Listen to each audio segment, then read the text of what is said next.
baik gitu. Siapapun mereka, bagi saya rakyat jangan sampai terpecah belah. Itu aja sih harapannya.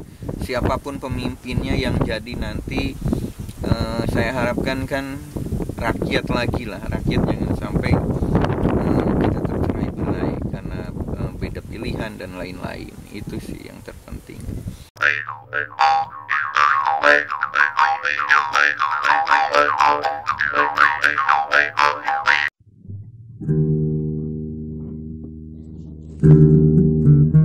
Ya, terima kasih. Saya pernah memposting di Facebook untuk menganalisa capres-capres kita di tahun ini gitu ya. Saya ingin mencoba menganalisanya ya, karena setiap calon ini kan memiliki kelebihannya masing-masing gitu. Jadi apa saja sih menurut saya pribadi gitu ya ini. Jadi saya nggak terlalu mengikuti polling kayak gitu ya, atau statistik survei dan lain-lain gitu. Saya ingin mencoba fair gitu menganalisanya. Kalau dari beberapa calon yang ada sih, kalau saya sendiri ya mungkin saya lebih condong ke salah satu paslon lah ya gitu. Emang tetap itu menjadi satu hak saya gitu untuk memilih nantinya gitu. Cuman kan lagi-lagi di medsos ini rame gitu ya dengan black campaign-nya gitu ya, kampanye hitamnya itu waduh di medsos dengan berbagai macam lah narasi-narasi yang dikembangkan. Akhirnya saya ingin mencoba gitu menganalisa. Kalau dari paslon pertama,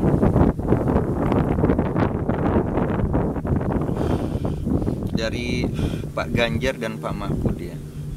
Kalau Pak Ganjar mempunyai pengalaman mungkin jadi gubernur Jawa Tengah, secara pola pikirnya dan apa-apanya ya tetaplah ya, beliau adalah seorang tokoh yang punya kekurangan dan kelebihan. Kalau orang sih memandangnya selalu harus sempurna seorang pemimpin gitu kan, tanpa harus cacat, ya nggak bisa juga gitu ya. Pak Ganjar tetap punya kelebihan dan punya kekurangannya. Dan pendampingnya Pak Mahfud, seorang intelektual, seorang pakar hukum juga. Beliau memahami tentang undang-undang tentang kenegaraan ini. Ini salah satu pasangan yang menurut saya ya itu ideal gitu. Jadi untuk secara keadaan yang Indonesia yang memerlukan lah perubahan dalam hukum itu sendiri dan secara sistem di dalam negara kita gitu kan.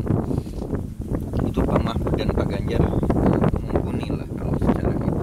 Itu dari pasangan pertama. Pasangan yang kedua, ini yang agak sedikit menarik, Pak Prabowo dan Mas Gibran. Ini saya sendiri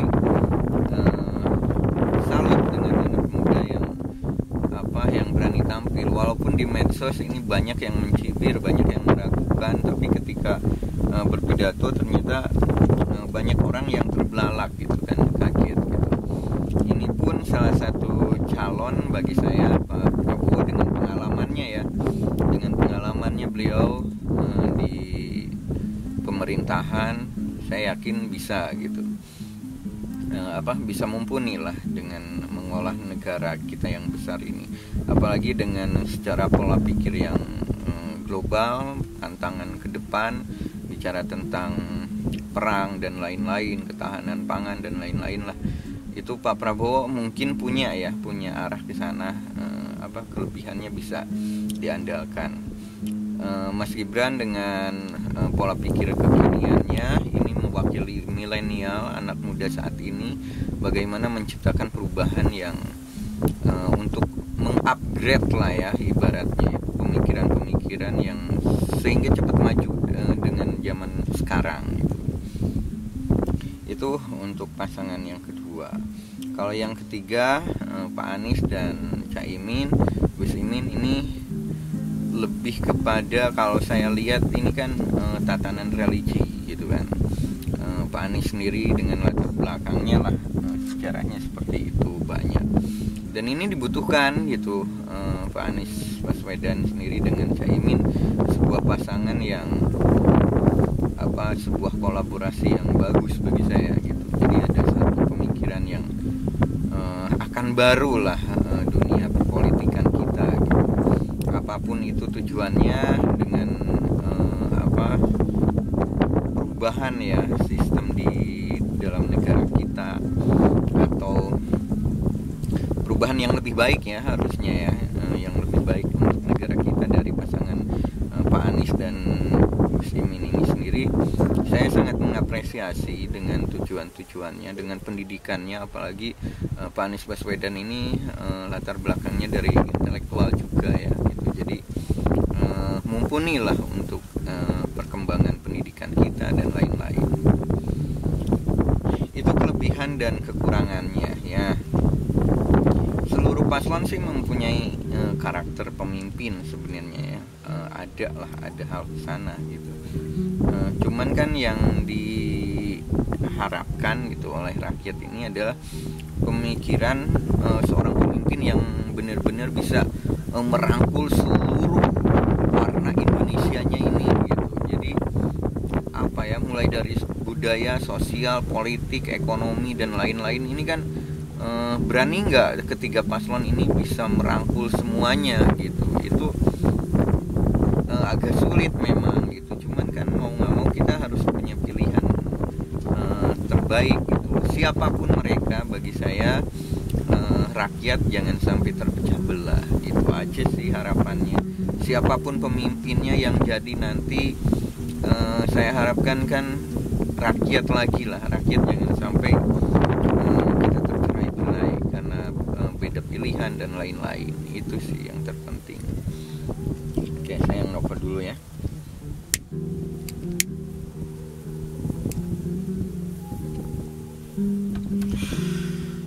Yang terutama itu rakyat, kepentingan rakyat lagi-lagi yang harus didahulukan gitu. Apalagi sekarang ketika pemilu gini, anehnya kan harga-harga sembako itu mulai naik, dan apa-apa ini kan membuat bingung gitu ya keadaan masyarakat, rakyat ini harus seperti apa gitu.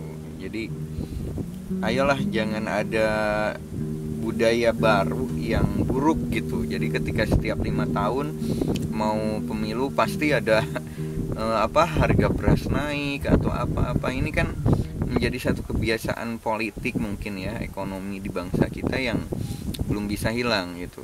Bagi saya sih harus ada perubahan lah gitu, kasihan gitu. Jadi rakyat ini kita akan berpesta demokrasi nih gitu. Jadi jangan sampai kemiskinan atau kesusahan rakyat ini dijadikan bahan gitu ya untuk kampanye dan lain-lain gitu, atau apapun lah tujuannya gitu. Yang penting kembali gitu, karena saya lihat ini kan setiap pemilu pasti ada gejala-gejala seperti ini gitu. Ini apa gitu, ini kan jangan sampai terulang lagi lah gitu, ibaratnya itu gitu ya. Itu aja sih sebenarnya. Kalau kita analisa yang lebih jauh lagi kan, ketika pemimpin-pemimpin yang ada saat ini mewakili semuanya gitu. Jadi kita butuh tentang stabilitas keamanan gitu, ada Pak Prabowo. Kita butuh kepastian hukum, ada Pak Mahfud di sana. Kita butuh keselarasan tentang keberagamaan, ada Gus Imin dan Pak Anies dan lain-lain lah. Kita butuh anak muda. Ini semuanya kalau berkolaborasi semua jadi satu gitu, ini hebat bagi saya. Pemimpin-pemimpin ini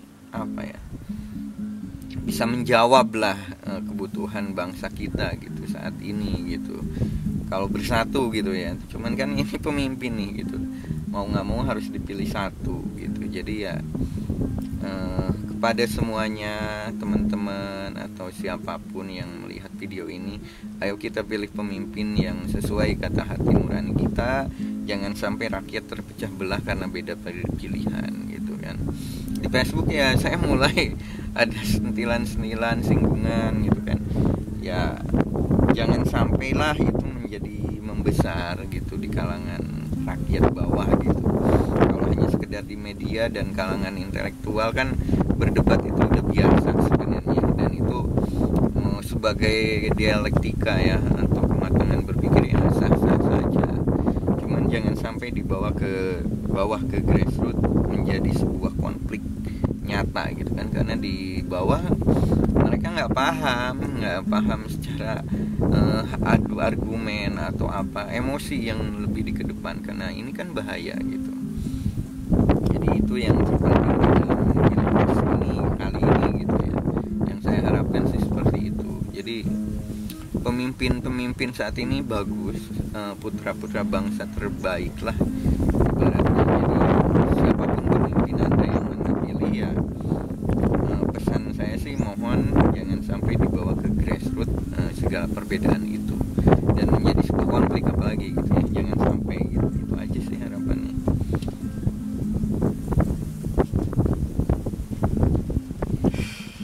Karena akan sangat rugi gitu ketika kita isu-isu presiden itu apa nyampe ke rakyat gitu ya, ke bawah gitu, apalagi terjadi benturan dan lain-lain. Itu sangat disayangkan banget dan itu jangan sampai terjadi lah. Itu aja sih sebenarnya. Kalau analisa yang lebih jauhnya lagi, setiap capres pastinya memiliki track record yang bagus ya, menurut pendukungnya pasti bagus gitu ya. Menurut saya pribadi ada bagus, ada yang berapa persen kurang gitu kan. Itu nggak masalah bagi saya karena manusia nggak ada yang sempurna juga gitu. Itu sih pikirannya. Jadi semoga inti dari konten ini tersampaikan. Yang intinya adalah perbedaan pendapat atau pilihan itu tidak sampai ke rakyat dan menjadikan sebuah konflik di kalangan masyarakat atau rakyat itu sendiri. Itu aja sih konten ini pesannya. Ya mungkin cukup sekian dulu dari saya. Assalamualaikum warahmatullahi wabarakatuh. Sampurasun.